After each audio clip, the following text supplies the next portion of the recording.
everyone. Thank you for logging into this webinar on complications during hemodialysis. As all of us are aware that the burden of end-stage renal disease is quite high because of many of the lifestyle and other contributing factors.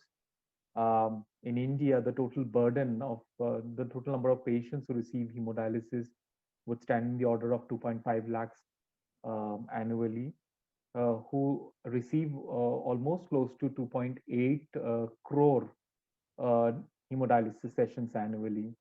So given that burden and the number of such sessions which happen so very frequently, it is easy for us to forget that some of these sessions may also come with some complications.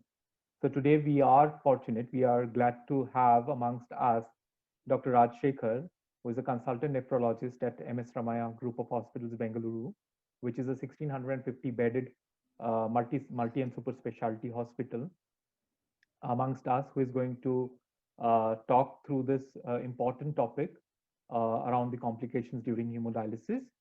Dr. Raj Shekhar has his clinical areas of interest in treating resistant hypertension, chronic kidney diseases, transplant, and urinary tract infection. So we welcome you, sir, Thank you. and uh, so the audience will really be looking forward to getting the benefit out of this presentation. Over to you, sir. Okay. See, before starting anything, it's been like whatever talks I've given, I've become pretty nervous. I tend to go fast. So one thing I don't want to miss is thank, especially the Polymed group, starting from Lenin, Arijit, Abhinav, Neeraj, who have been behind me. To I was very lack of schedule. They were like behind me. No, sir, we'll do it. We'll do this, that. So it is because only of their continuous motivation that I'm sitting here with the PPT. So I definitely want to thank you people, without which this wouldn't have been possible.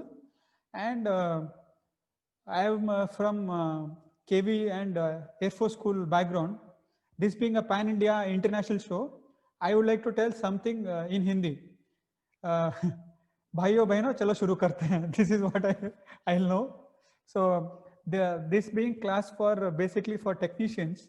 So one topic which I wanted to know is like what would be the complications or most common I might not be able to cover all the complications during this PPT. We will be going a little bit in detail in about complications which are more common and which we see day to day. Next slide.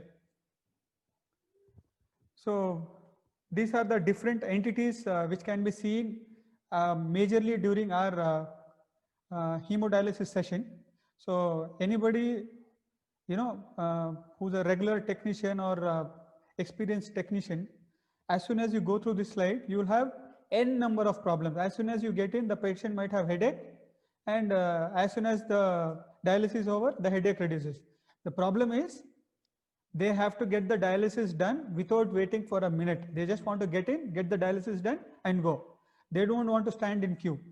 So we don't have to neglect all the time that these people are not having complications.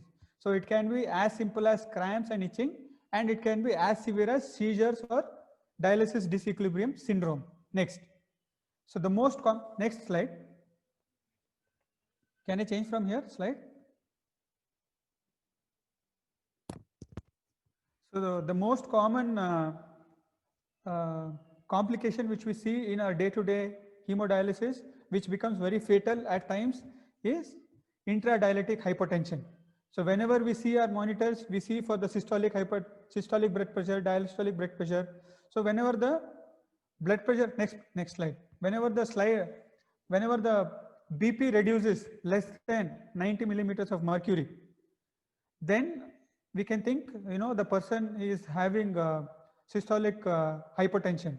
So what if somebody comes with 180, 160, then the BP falls down. So whenever the BP is high, if there is a drop of more than 20 millimeters of mercury in systolic, or the mean arterial pressure of more than 10 millimeters of mercury, they are told to have intradialytic hypotension. Hypotension is very important and very common, which can be seen in 1/5 of the patients, around 20% of the patients. So it basically, what is the pathophysiology, or what are the reasons which lead to this intradialytic hypotension? One, how much of total fluid we remove, and what is the refill rate whenever you take out fluid from the body, extracellular space, how much fluid from the interstitial space is going to the extracellular fluid. That is called rate of intravascular space refill. So what is that rate? If it is too slow, then they tend to have hypotension. And depending on the degrees of osmolar changes within the volumes of the body, all these complex compensatory mechanisms lead to hypotension. Next slide. So here, to be very simple, we have too many causes here. I want you to concentrate on the first, second, and third.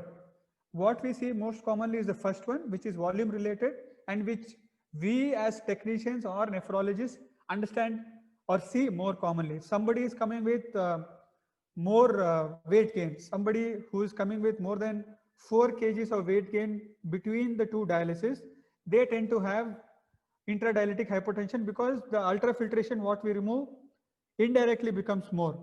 Or somebody who is undergoing less number of dialysis hours. We see our patients who are undergoing dialysis, you know, the sessions are for 4 hours per session. If somebody is doing only 2.5 hours, 3 hours, they take out more fluid, then they tend to have hypotension. This is very new, which I saw. People who have low dry weight target. If somebody is very lean, okay, somebody comes with 52, 53, for an example, 52, 53 dry weight. On pre-dialysis weight, you see somebody having, you know, only 500 ml of accumulation of fluid, and you put 2 liters of ultrafiltration. Then these people tend to have intradialytic hypotension. This is very complex to understand. So I would like to tell you that blood pressure is basically arteriolar blood pressure which we monitor.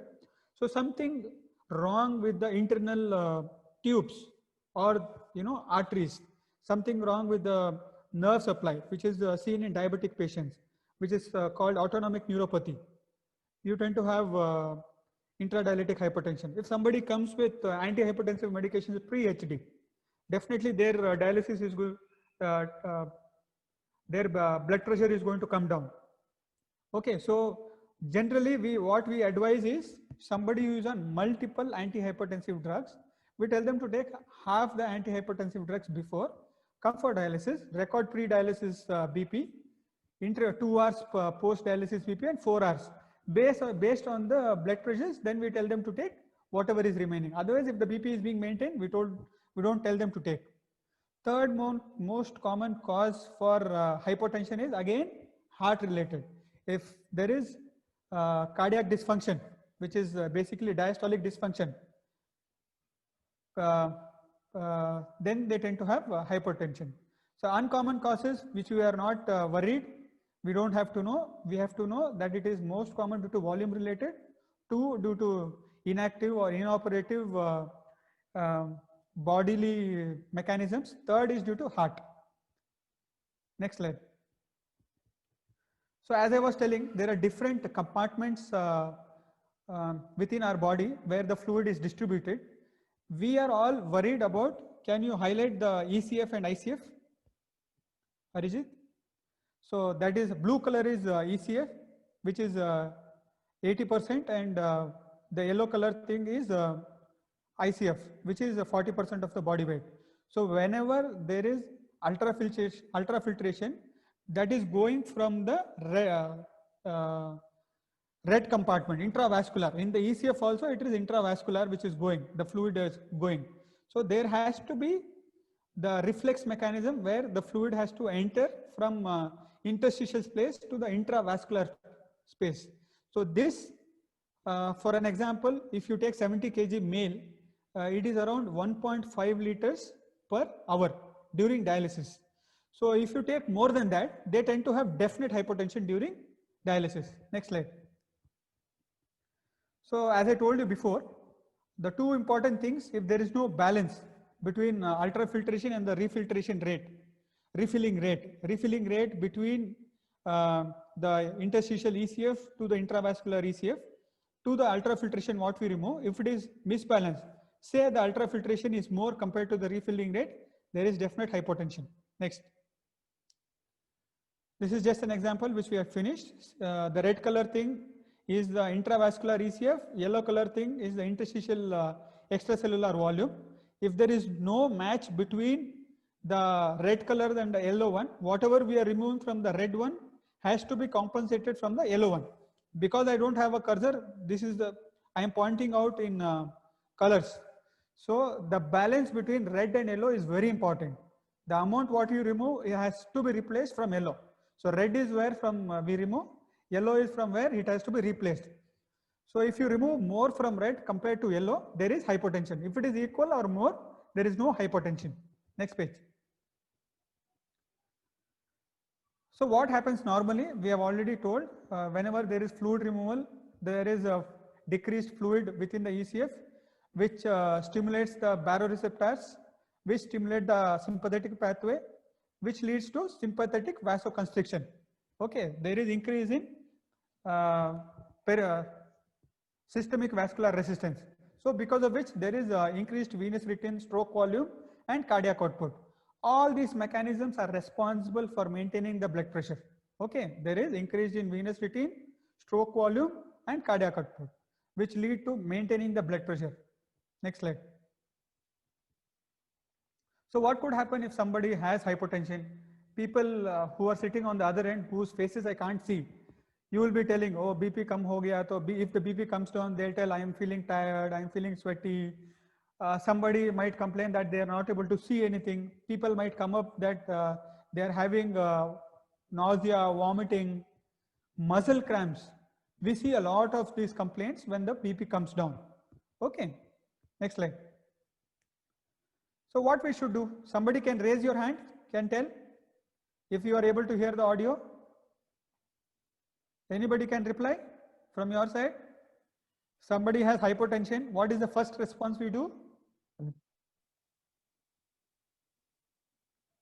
I am flooded with answers. I think my audio is not clear. I'm not able to hear anything. Okay, next slide. So what we do is, first thing is put the patient into Trendelenburg's position. Next, Trendelenburg's position. What is this position? As soon as the BP is less, we lower the head end and raise the leg. Okay. Most of dialysis center might not have these kind of beds, but one thing what I have seen people doing is raising their legs. I have seen them raising their legs up to 90 degree. Okay, it is not like what is shown in this. They have raised that height.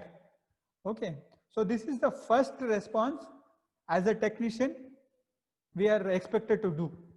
Okay, next slide. So how do we manage? As I told you, we had multiple causes for hypotension. The most important cause, what I told you, is volume related. So all of us should know. We have to advise.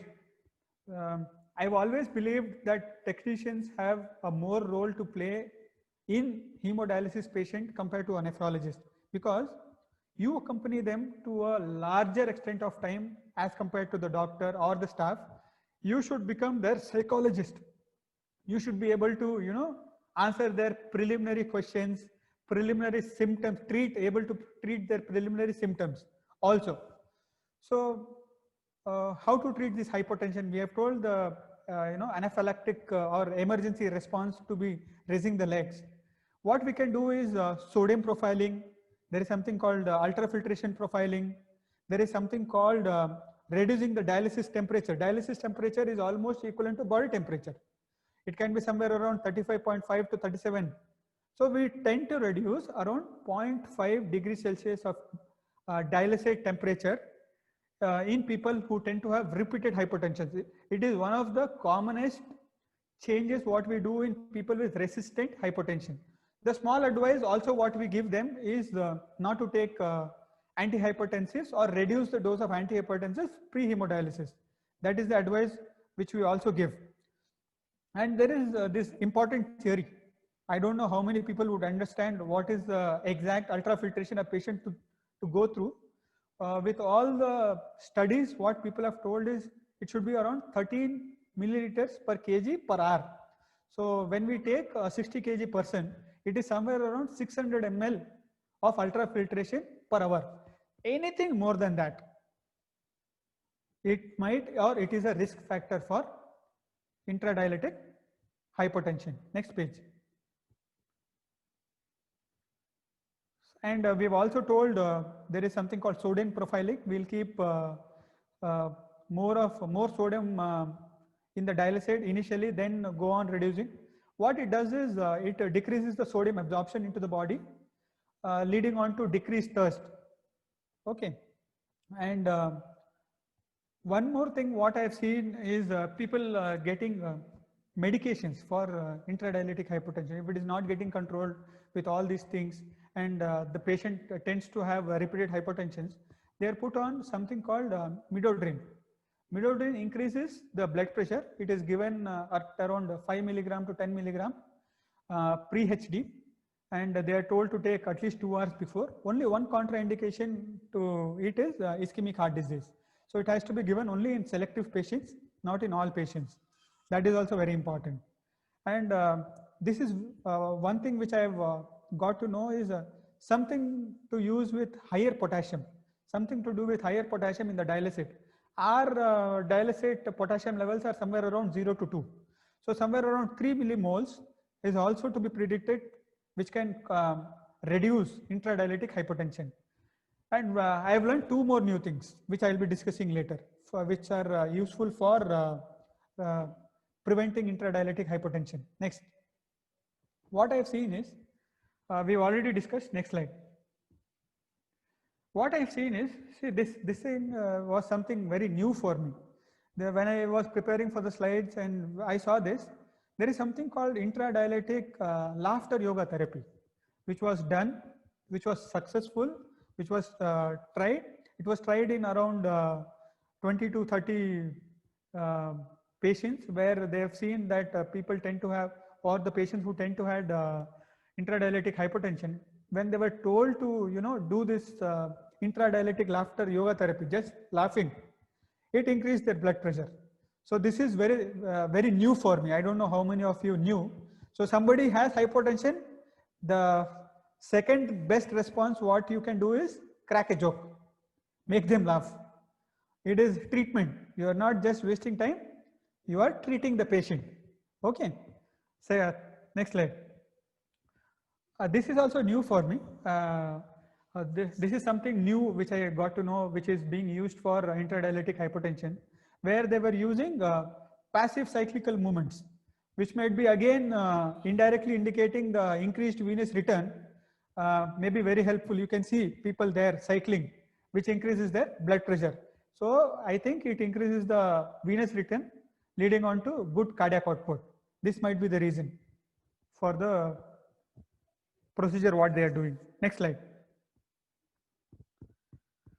So this is quite opposite of what we were discussing. This is also a commonest complication of hemodialysis.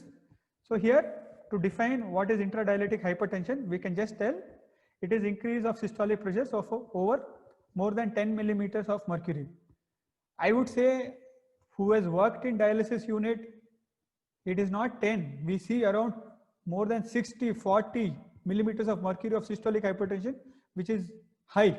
Somebody comes with 40, after an hour or 2 hours, I have a technician calling each time, sir, his BP is 220, 200.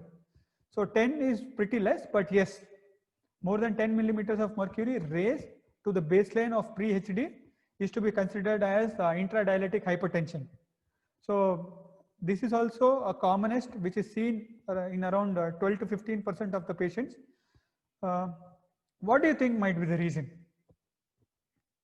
Anybody can tell why somebody has hypertension? See, hypertension, we said something. Hypertension. Common sense. I am not asking a detailed thing. Common sense. See, according to me, if I don't know anything about hemodialysis, common sense would be, sir, if he is taking antihypertensive medications, if he is getting dialyzed with the dialysate, the medicines also get washed out. So there is no effect of medicines. This is the simplest anybody can tell. For any hypertension to be activated, there is activation of RAS system, which is renin, angiotensin, aldosterone system, and the sympathetic nerve stimulation, which is the main reason. Second reason what I can think is removal of dialysable antihypertensive medications. Okay. Third reason is subclinical volume overload and increased peripheral vascular resistance. People who are aged, they have this decreased arterial compliance also. So their arteries don't contract. So there is no increased this thing. Next. So we have already discussed what are the causes. One is volume overload, second is sympathetic overactivity, third being activation of renin-angiotensin aldosterone system. Dialysis specific factors being, if you give more dialysate sodium, the patient goes home with sodium gain. That leads to ultrafiltration height and activation of renin-angiotensin system, which leads to hypertension. Okay. Hypokalemia is also one of the causes. One more thing which I forgot to tell you is one of the medications. See, medications, what I told is one medication, if it is not there, which is getting dialyzed, so there is no action, then there is hypertension. One which given to raise the blood, something like erythropoietin, increases blood pressure. So this is one of the rare causes. If somebody is having intradialytic hypertension or any CKD patient on dialysis is having resistant hypertension, one cause is erythropoietin. So this we have to rule out. Okay. This I want to stress. Erythropoietin supplementation is done by us. So one of the side effects is hypertension. Next. So discussing in detail, how does erythropoietin cause hypertension? Basically, it increases RBC count or hemoglobin. So because of which there is increased blood viscosity and endothelin 1 secretion. So this is the main reason why there is hypertension. So how should we prevent this intradialytic hypertension? Can anybody tell? Next slide. How to manage?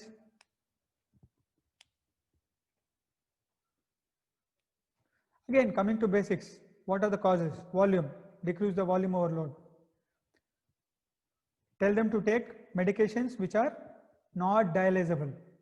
An example is beta blockers. They are not dialysable, not 100%. So they'll have a continued action.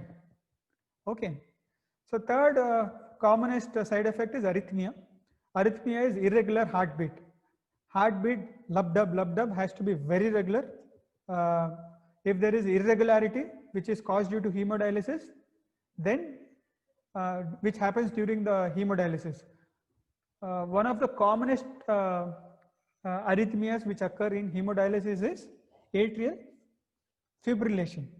There are two chambers, atria and ventricle. The atria starts beating independently and very fast. The heart rate is more than 100. So because of which people tend to feel giddy, there is chest pain, there is chest discomfort, there's something called palpitations, all those things. Who do you think people, or what group of patients do you think are susceptible?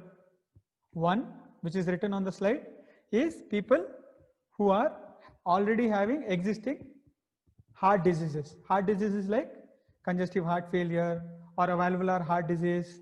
Okay. What do you think is the dialysis risk? It becomes pretty difficult. I mean, like seeing only my face on the thing and nobody replying. So the one important thing what I would like to tell you is, we at hemodialysis, everybody knows we take out whatever is excess. So what happens is when you take out something in excess too fast, something like potassium, if there are changes in intravascular potassium levels very fast, that can lead to arrhythmia. Okay, this is very important. Two, presence of waste material, something like urea, which can lead to membrane dysfunction and lead to atrial fibrillation. Okay, next. Next slide. So the strategy is to maintain reducing electrolyte shifts during dialysis and use of antihypertensives, which can actually decrease the sympathetic tone. So giving here an example is beta blockers, which also control the rate. Okay, pretty simple. We see the seminar is aimed at identifying the complications. Don't concentrate on the strategies. Strategies are, doctor level. अपना level है कि identify करे और doctor को inform करे and do the first aid. Okay, here we are identifying. How do you think we identify? We can take an ECG when somebody complains of chest pain, discomfort, or palpitation. Take an ECG. If it is looking abnormal, refer it to the doctor. Okay, next.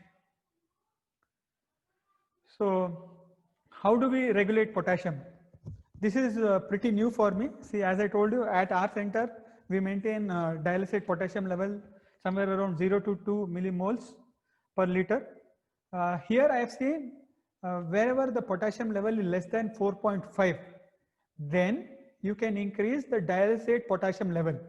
So I have given the levels. What is the dialysate potassium level you have to maintain at what all levels? For example, if the potassium level is somewhere around 4 to 4.5 of the patient, then you should add 5 millimoles of potassium to the dialysate every hour. Okay, this is the strategy. If it is more than 4.5, you don't need to add. If it is less, yes, to prevent changes in potassium levels within the blood. Next. This is the most common, what I can see. Somebody who has started, who comes with, I have seen patients who come with 6-7 liters of weight gain. And we don't stick to them. Technicians are their brothers and sisters. When somebody tells, I am not going to do this thing from next time. I'm not going to drink more water. You please take out 5 liters of ultrafiltrate this time. Usually they'll be removing around 3.5. Somebody who removes more ultrafiltrate, they tend to have these muscle cramps, which is due to involuntary muscle contraction, which is prolonged, and it is very annoying at times. You see people, when I was new to nephrology in dialysis unit, I saw 2 dialysis technicians holding somebody's legs.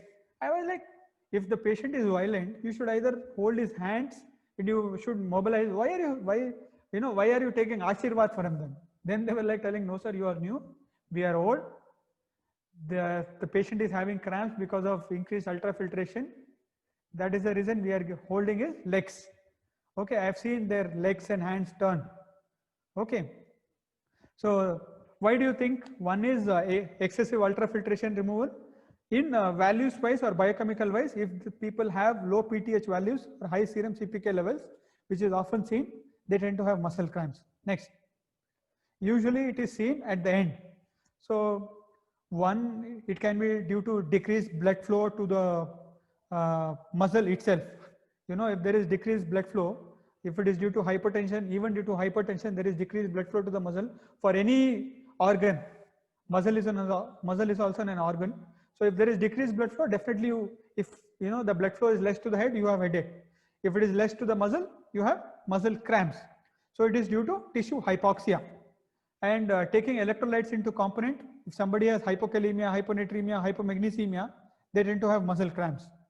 Next slide. So what we should do to minimize this intradialytic muscle cramps? As I have told you, the primary cause being tissue hypoxia. Try to maintain hemodynamic stability during dialysis.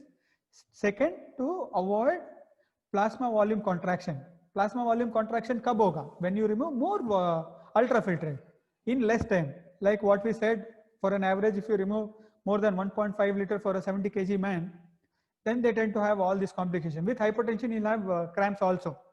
So based on increase in ultrafiltration, something what we tell, whenever I see this word logarithm or exponential words, I remember only that graphs in maths, what we used to have.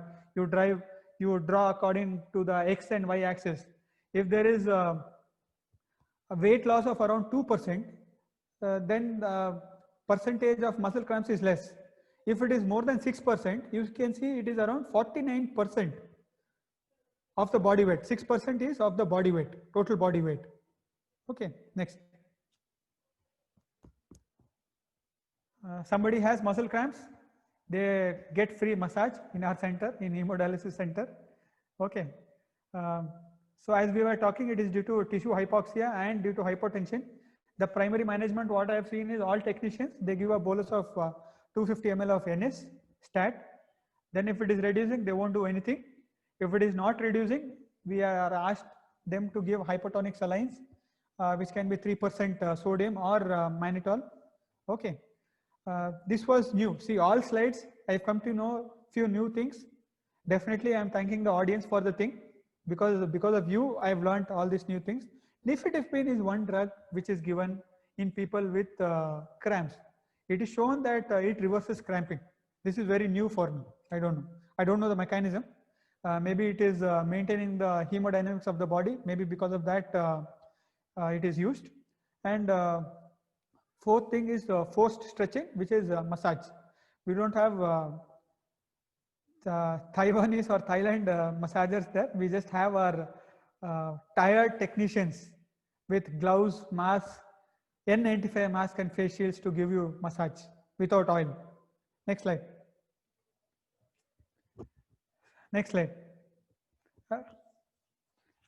This is one more commonest complication or side effect which I have seen in dialysis patient. Somebody who is very new to the dialysis, which is also seen in dialyzer reactions, which I'll be sharing or talking about it later. This is seen, which is seen in around 1/10 of the population.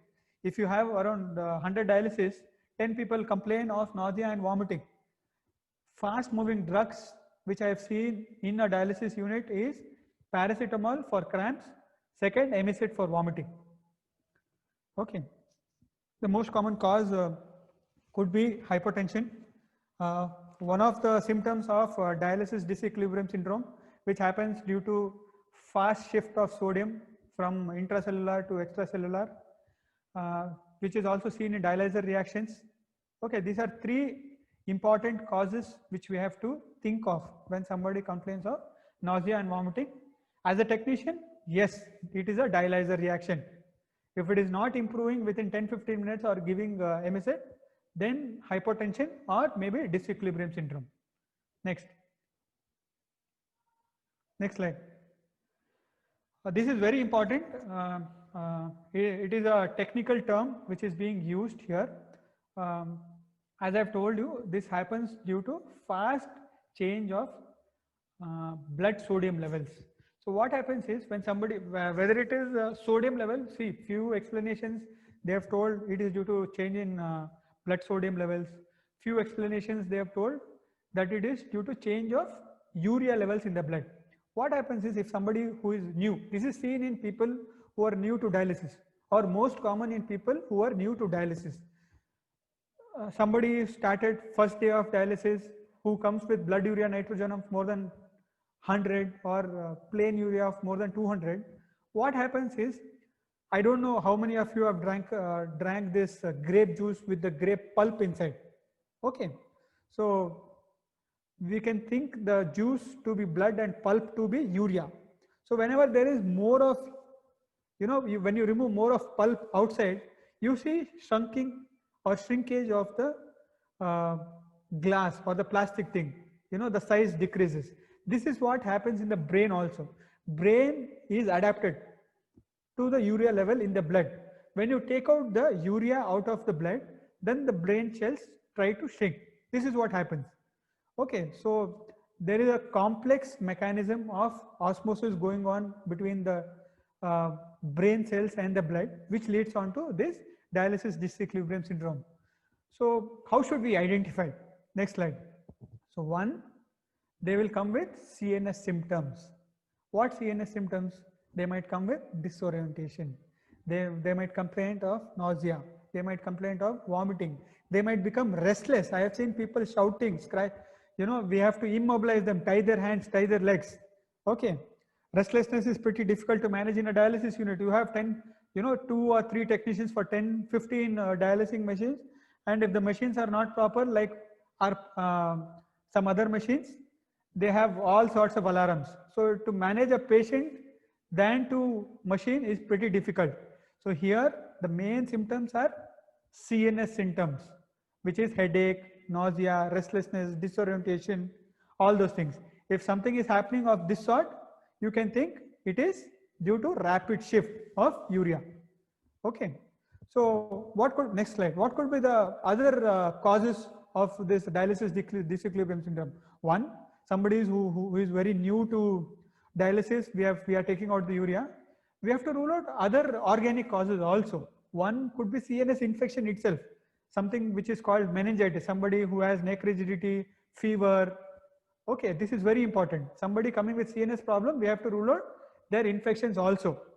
Or SDH, subdural hematoma also is very important. Okay.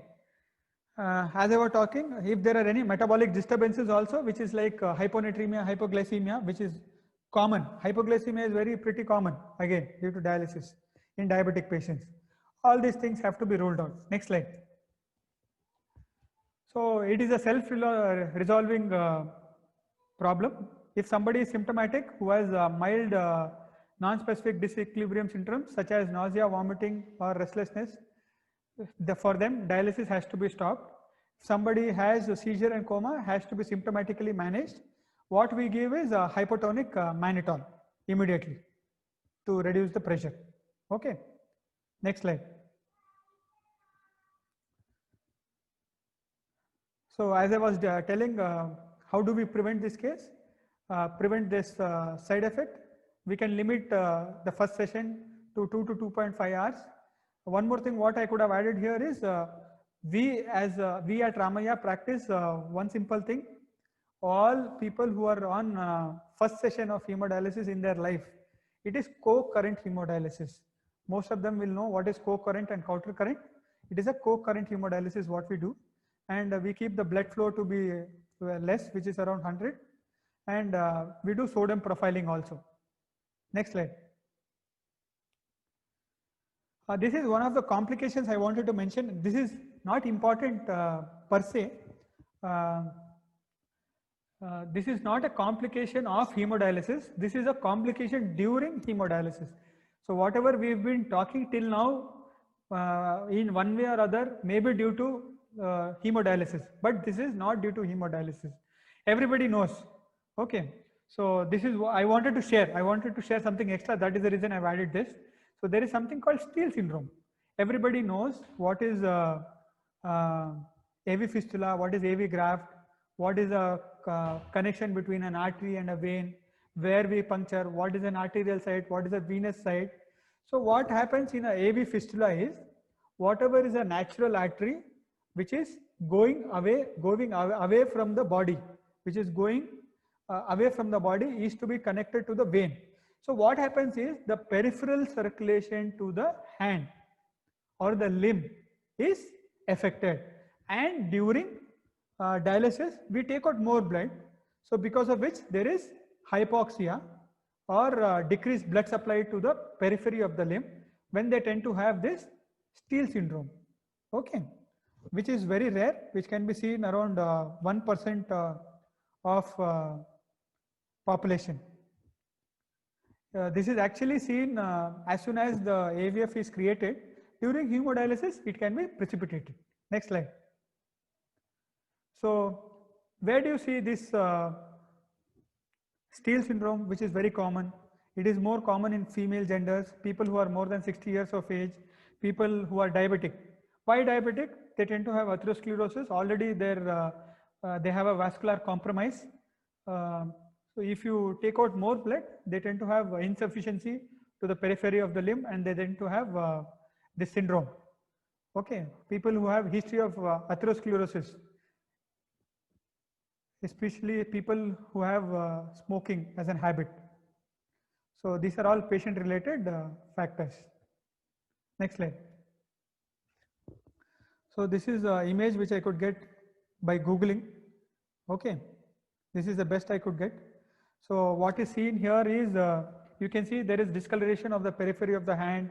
So you can also see there is a gangrenous change, which is chronic. This discoloration might be acute.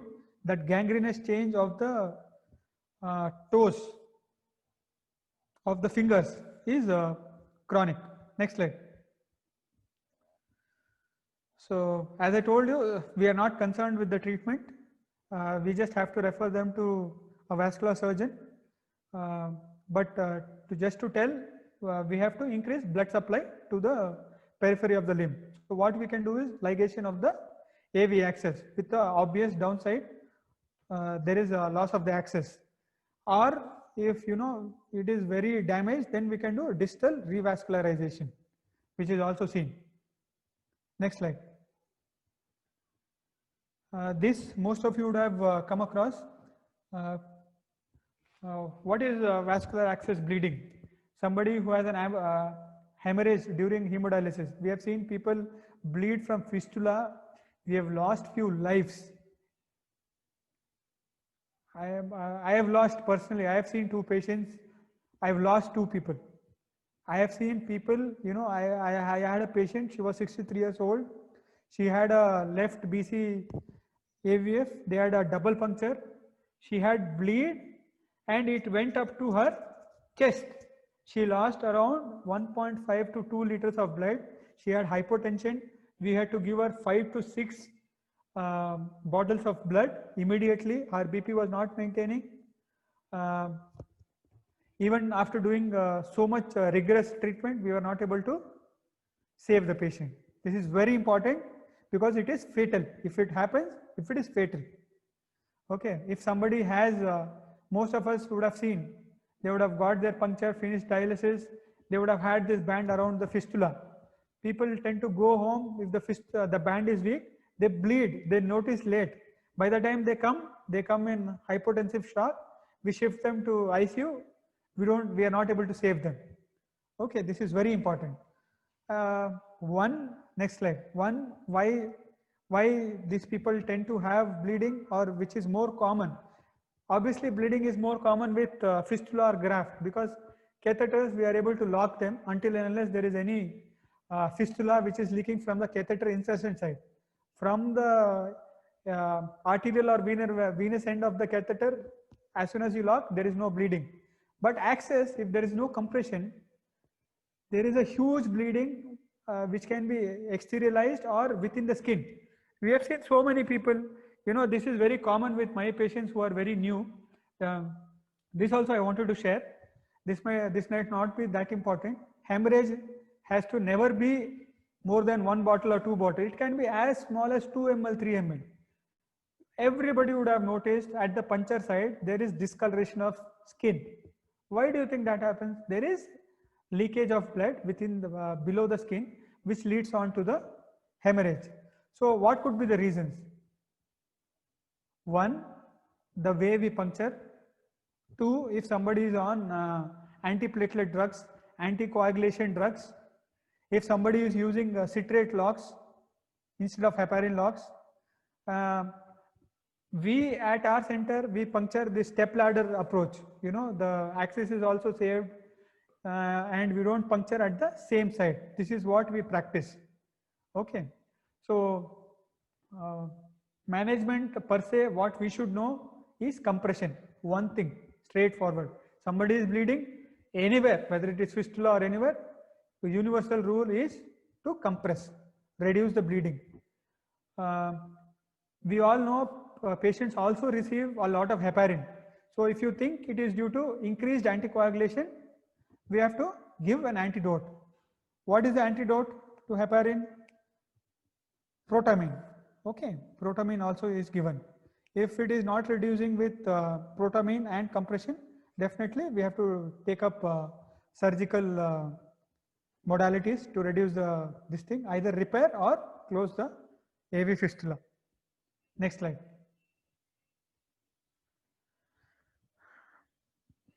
This is again very common, hemolysis, very common in the sense, very common to identify. This is very rare now. My practice of 5 to 6 years, I have never seen hemolysis, but this was very common earlier. Maybe in 1990 and 2000, when the dialysate solution contained acetate, they used to have this hemolysis, which is being very common. So, Arijit, could you please skip to the next slide and come back this? See, this is what is the color of circuit, which is seen during hemodialysis. The pink color, which is very specific of hemolysis, the dialyzer pink color. Okay, this I have not seen. This I have taken it from Google. This is not from our center. This is what we have seen. So what do you think are the causes of hemolysis during dialysis? One, it can be related to the dialysate composition. If there is contamination of dialysate, which is more of copper, zinc, nitrate, nitrites, or chloramine. Chloramine is one of the common reasons. If somebody is having chloramine, I have seen more centers where they take municipality water into, dialysis line. If there is no proper water treatment, if there is more of chloramine into your dialysate, people tend to have hemolysis. Okay. Second most cause is hyperthermia. I also wanted to tell that there are patient-related causes also. If somebody is having basic RBC problems like sickle cell anemia or any hereditary spirochetes, the membrane of RBC is not that adequate enough. When there is squeezing of RBC into the blood system, the tubing system, they tend to break. So it seems to be hemolysis. One more thing, the most common cause of hemolysis could be kinking within the blood pump. Within the blood pump, once the blood pump is rotated, there is blood within the tubings. Due to shear pressure or RBC stress, they tend to have this hemolysis. This is very important. Next slide. So the initial treatment is to stop dialysis. For most of the complications is to stop dialysis. We have to clamp the blood lines. So which line do you think we have to clamp? Arterial line? Venous line? Once you are stopping the dialysis, it is for the sake that something good happens to the patient. Whenever there is hemolysis, there is increased potassium. So we have to clamp the venous line first. Okay, when you clamp the venous line, whatever excess potassium is there or present within the circuit does not go back. Okay, that is more important to reduce hyperkalemia. And treatment is aimed at treating hyperkalemia and severe anemia. Next slide. This is very common with new machines. Air embolism is common. Air embolism is rare.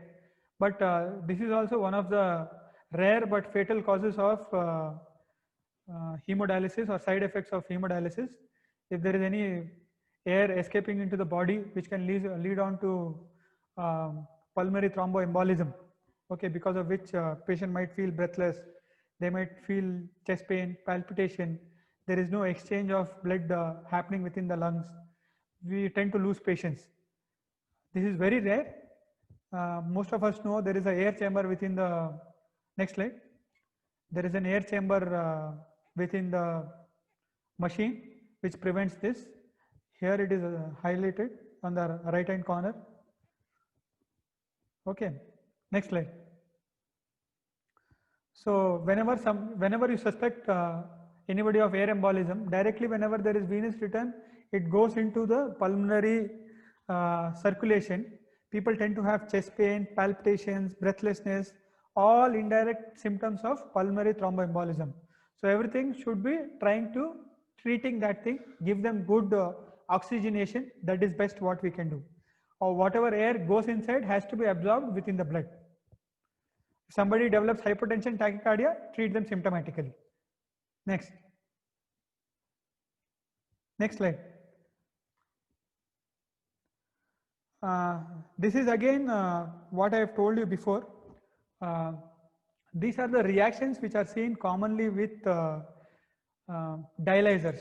So this is a separate topic. I am not going into detail. I don't want to elaborate also. Most of you might be knowing.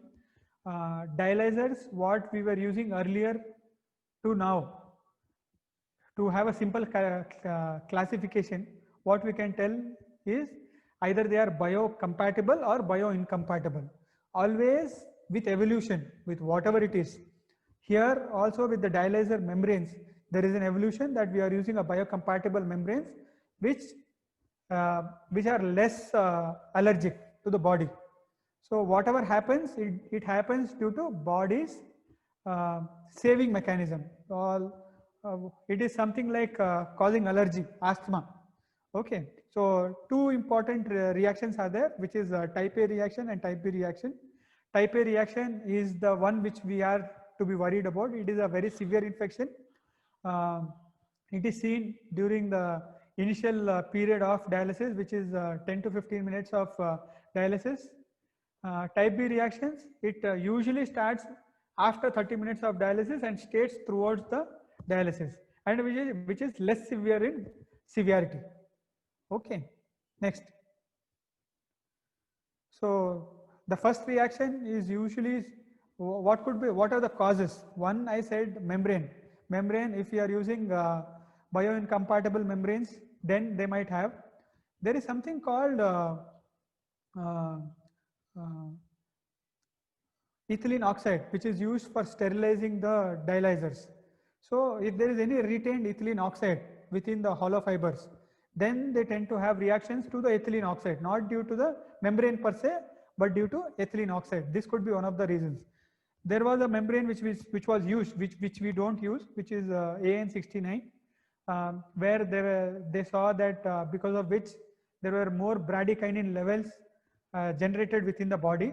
If somebody is getting dialyzed with AN69 membrane and using ACE bar ARB ACE inhibitors, they tend to have accumulation of bradykinin levels in the body. So as soon as somebody started on dialysis, they tend to cough, they tend to have breathlessness, they tend to have chest pain. This is all due to presence of prostaglandins and histamine, okay, which result in vasodilatation and increased vascular permeability. Next slide. So again, reuse syndrome or disinfectants, people might have reactions to whatever chemicals we use to clear the dialyzers, okay, which could be formaldehyde or glutaraldehyde, peracetic acid or hydrogen peroxide. They can have reactions to this. As I have told you before, because of bioincompatible dialyzers, they have this type A, type B reactions.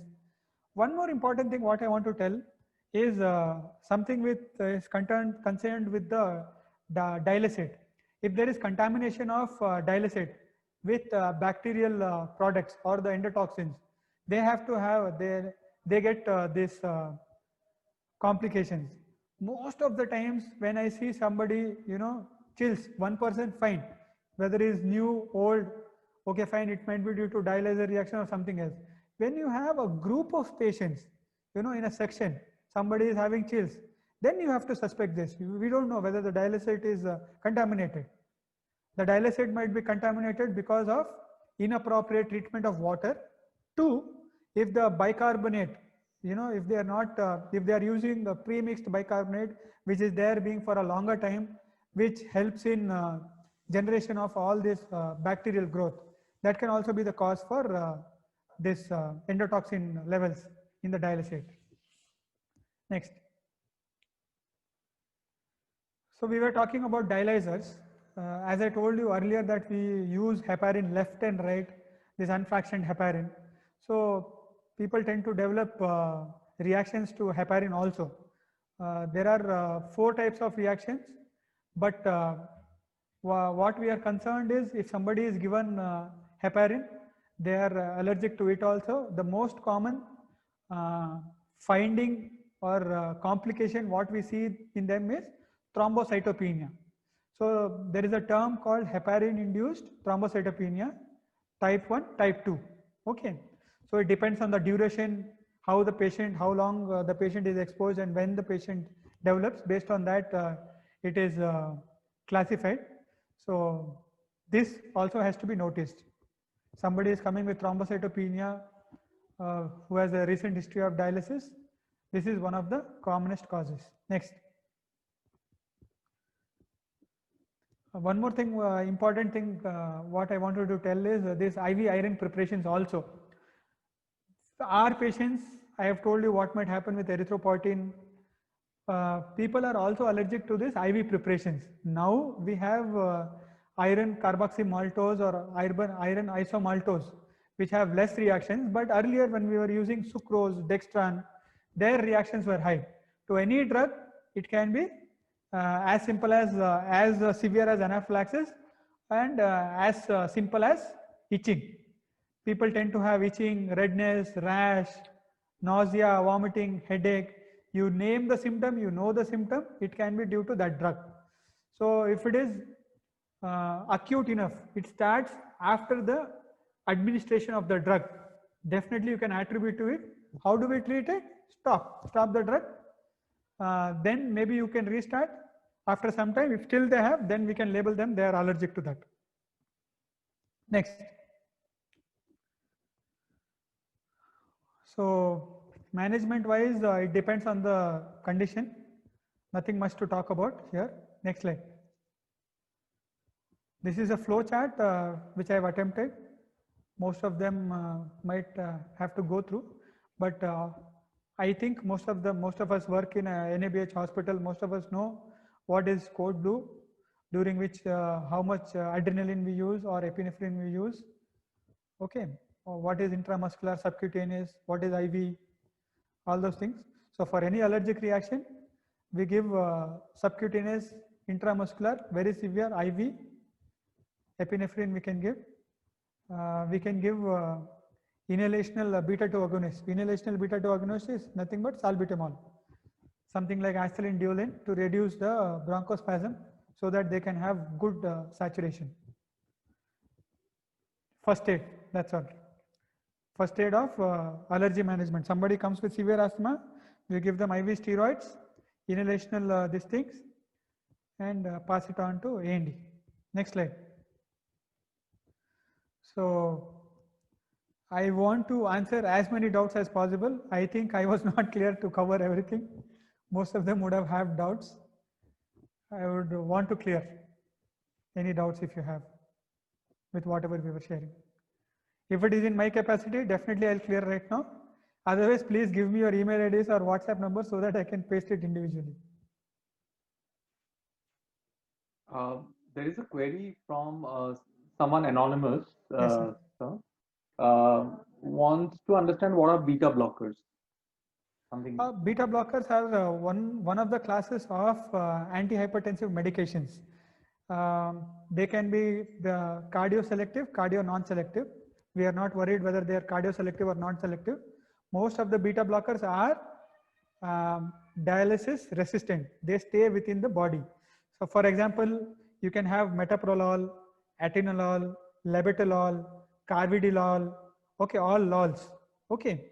They are given to reduce blood pressure.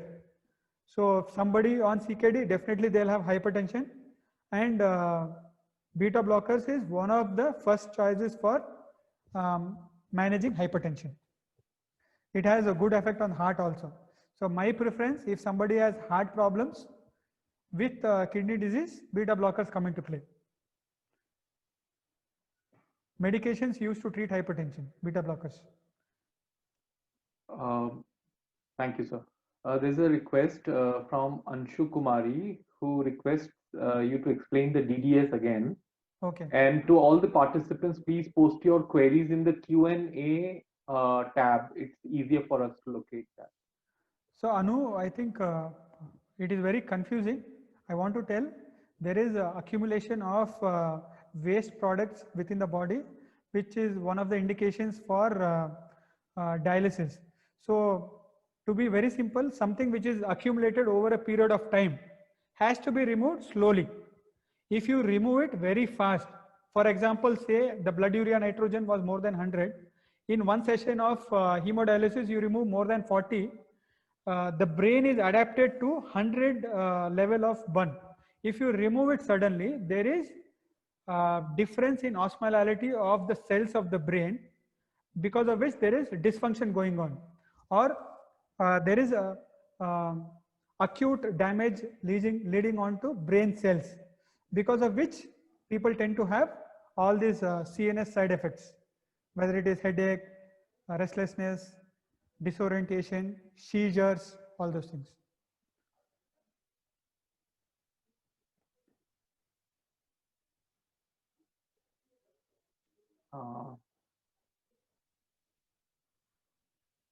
Is it, so there's another question.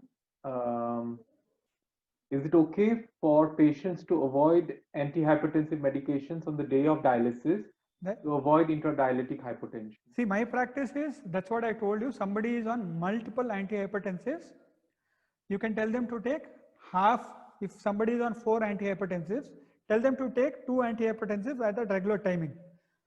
Most of us as doctors or technicians or whatever, or patients, what I have come across is they will tell, sir, मैं दूध P के ही लेता हूँ, मैं खाना खा के ही लेता हूँ.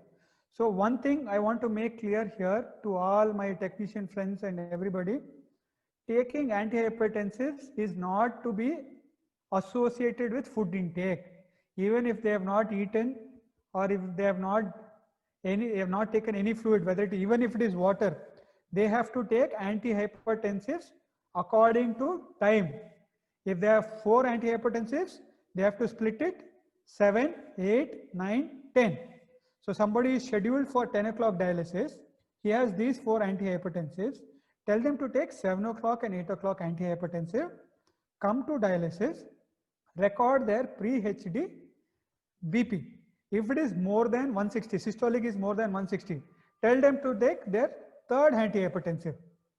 Then record the blood pressure 2 hours post hemodialysis. If it is still more than 160, tell them to take 4th antihypertensive. So this is a complicated case. Simple case, only 1 antihypertensive. Tell them to skip the antihypertensive drug if they tend to have hypotension during dialysis. If there is no hypotension, they can take regular medicines. If at all they are having hypotension, I am telling you, if at all they have hypotension, then only they should skip. If there is no hypertension, let them continue. This is very important. Right. There's a question, we can't locate who the person is. How can we induce protamine sulfate if the patient is bleeding heavily? Can we give we have to take a peripheral line on the opposite side or anywhere else, because AV axis is not working. So we need to put a peripheral line on the other side here and give protamine sulfate, so that the whatever heparin is present within the body gets antagonized. Neutralized, right. There's a question from Rajasana Sinam. Potassium levels in our body is 3.5 to 4.5, but sir told us that if the potassium is less than 4.5, can give potassium. How is this possible? We accept that 3.5 to 4.5, talking about the range. See, normal potassium levels are 3.5 to 5.5, not 4.5. Yeah, 5.5. Okay. One more thing, what I told you is, this we had discussed during arrhythmia. So whenever somebody, the more chances of some person or some patient developing arrhythmia is rapid shift of potassium from intracellular, from the blood to the dialysate. So if the potassium is more than 4.5, say it is 4.5 to 5.5, so you can take it 5. They do not require any potassium supplement within the dialysate or where to the patient. 5 millimoles to the patient. Directly you can give in the return chamber or a peripheral line you can keep, or we had already discussed if it is somewhere around 4.5 to 5.5, after dialysis it might come somewhere around 4. If it is already on the borderline somewhere around 4.5, it can go as low as 3 or 2. If you supplement, the change of that potassium might not occur. I don't know whether you have understood or not. I am going to repeat it. Your question was that the potassium levels are 3.5 to 4.5. Why do we have to give potassium if it is less than 4.5? Normal levels are from 3.5 to 5.5. If the potassium is less than 4.5, when the patient undergoes dialysis, there is rapid shift of potassium within the blood. If there is rapid shift, people tend to develop arrhythmia. To prevent this rapid shift, we have to supplement. That supplement also I have mentioned how much. If the level is between 3.5 to 4.5, it will be 5, or if it is less, accordingly I have mentioned.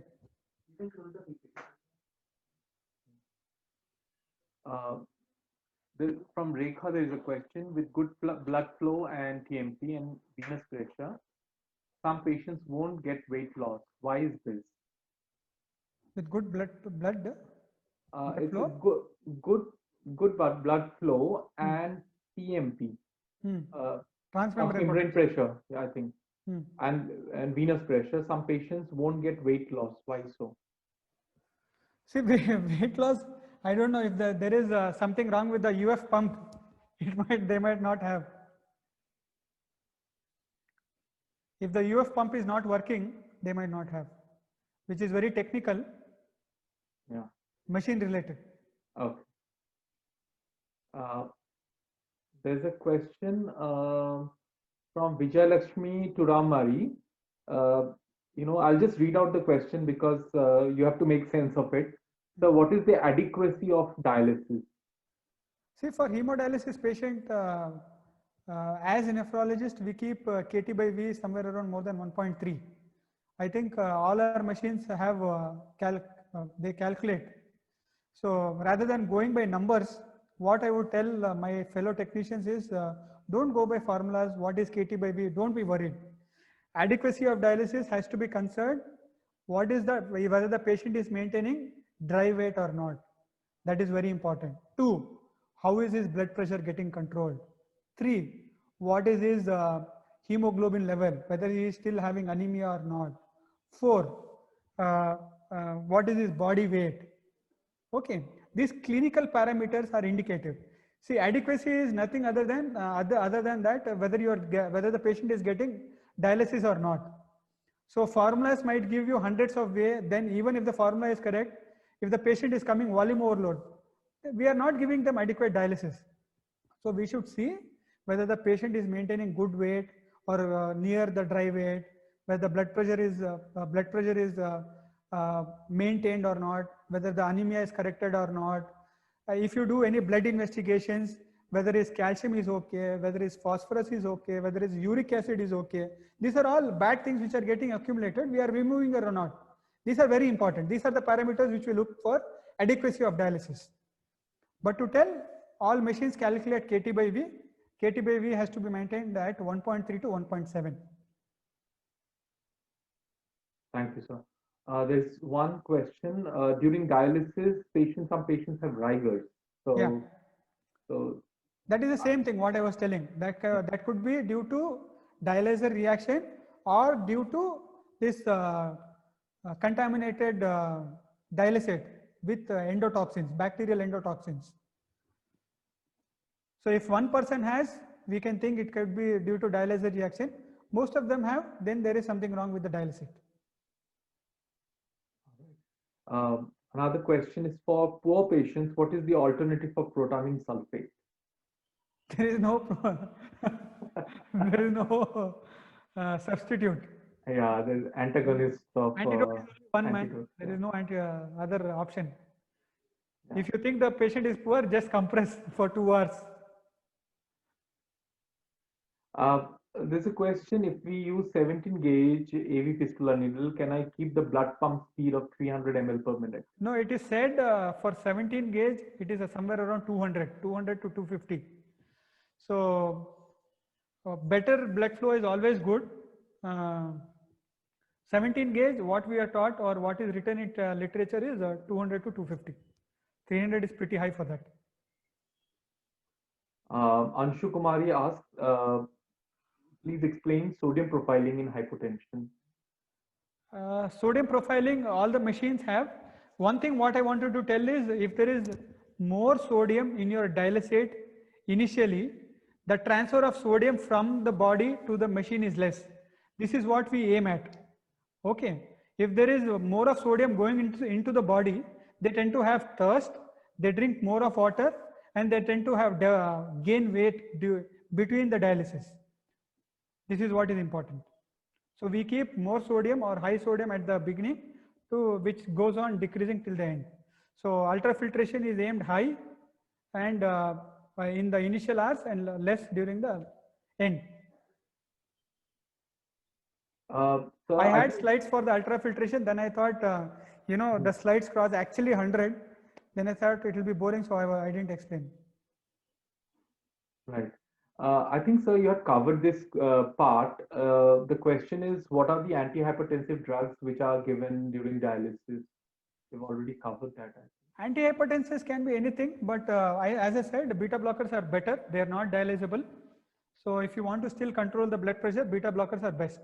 Antihypertensive classification, you have around 6-7 major drugs which are there, which is not for technicians.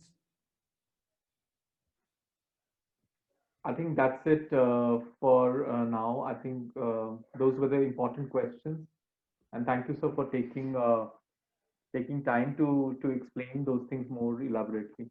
Yeah. I thank you again, sir, for covering this topic so very comprehensively. And I'm sure that with all the Q&A, the exchanges that has happened, and throughout the session, everyone would have benefited from your lecture. It was very, very informative. Uh, Thank you. Thank you so much, sir. Abhinav, you have anything to say, your uh, closing remarks? Yeah, so thank you very much for your valuable time. And I know it is in the COVID time, it was very busy for Yeah. you Yeah. to take out the time. And it has been a very wonderful session for us. More than 70 participants have attended this program. Yeah. So thank you very much, sir, for your valuable time and the guidance. Thank you. I am really, I'm like, I have no response. As I told you, I have thanked you already. If you want me to thank you again, I'll thank you again. It has I'm been really thankful to you to give me this platform. Definitely, I want to come back and give, clear all those doubts with technicians. Definitely, giving it is a good learning state and stage place for me. Definitely, Polymed, Abhinav, Arijit, Lenin, Neeraj, everybody, thank you. Thank you very much, sir. And for all the participants, we will issue the e-certificate as soon as we get your email IDs and contact numbers. So kindly please be in touch with the marketing. Thank you, Thank you. Abhinav. Thank Thank you, you, sir. sir. Have a Thank great you, day. sir. Thank you, Thank you, Lenin. everyone. Thank Thank you, you, sir. everyone Thank inside you, Rajshekar, Polymed, sir. all our colleagues. And thank you all for logging into the session. Thank you. Have a Thank you. great evening. Bye. Bye. Yeah, thank you. Have a Bye-bye. wonderful All of you weekend. be And safe. bye-bye. I just want to put word to all the technicians. Please be safe during your COVID time. Covid आएगा जाएगा, हमको रुकना है आखिर तक, क्योंकि हमारे patients आएंगे. ठीक है? Be safe. We all are Take there. proper protection. We all Correct. are there.